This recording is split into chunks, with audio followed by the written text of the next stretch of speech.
Let me guess. You've been putting something off. Again. You told yourself you'd start today. Then, maybe after lunch. Then it's 11:57 p.m., and you're wondering if you're just lazy. But what if I told you procrastination isn't really about laziness?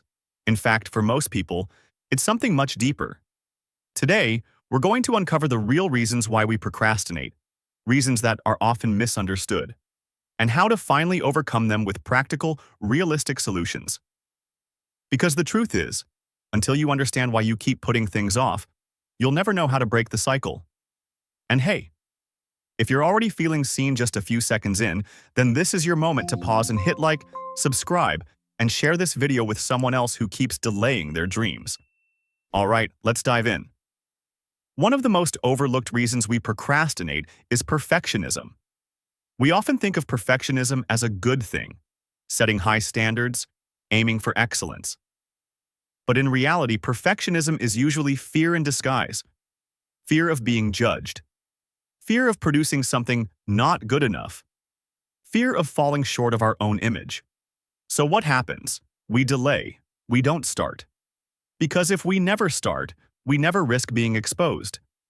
Maybe you're someone who rewrites the same paragraph over and over.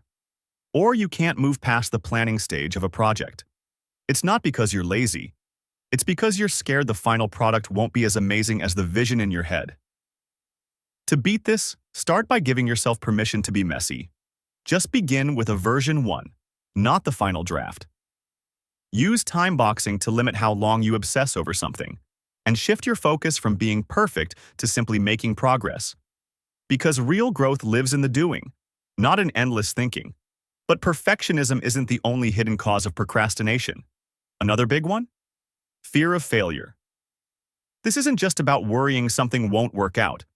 It's deeper than that. For a lot of us, trying and failing feels like personal proof that we're not good enough, that maybe we don't have what it takes. So instead, we wait. We tell ourselves we'll start when we feel ready, or when we're in the zone. The problem is, that magical moment rarely comes. And in the meantime, we avoid what we care about most. Here's a powerful reframe. Ask yourself, what's the actual worst that could happen? You'll realize most fears are just mental noise. Second, try low-stakes versions of what you're afraid to do. Share your idea with a friend before publishing it to the world. And above all, remind yourself, failing is not proof that you're a failure. It's proof that you're trying. And that's more than most people ever do. Still, fear isn't the only reason we freeze. Another common trigger for procrastination is overwhelm. When a task feels too big or too vague, our brain interprets it as a threat. So instead of attacking it head-on, we shut down. You might stare at your to-do list and suddenly feel like doing absolutely nothing. Not because you don't care, but because it all just feels like too much. Maybe it's a project that feels like 50 things rolled into one. Or you don't even know where to start. The result? You freeze.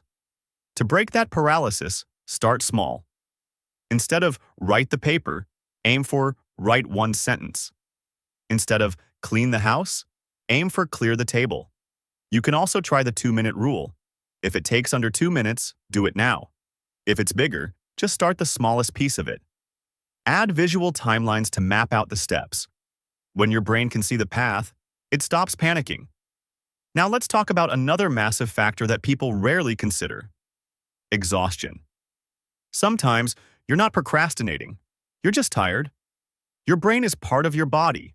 When you're sleep-deprived, burned out, or undernourished, you literally can't focus or care the way you normally would.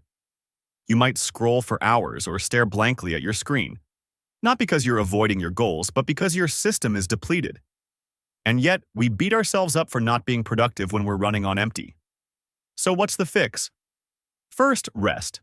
Real rest. Not just lying in bed with your phone. Sleep, walk, breathe. Second, fuel yourself. Sometimes brain fog is just dehydration or low blood sugar. And check in with yourself. How's your energy on a scale of 1 to 10? If you're under a 4, maybe it's not time to push. Maybe it's time to recover. You can't hustle your way out of depletion. But physical energy isn't the only thing that drives action. Another reason you might keep procrastinating is a lack of clarity or meaning. You ever sit down to work and think, what's the point of this?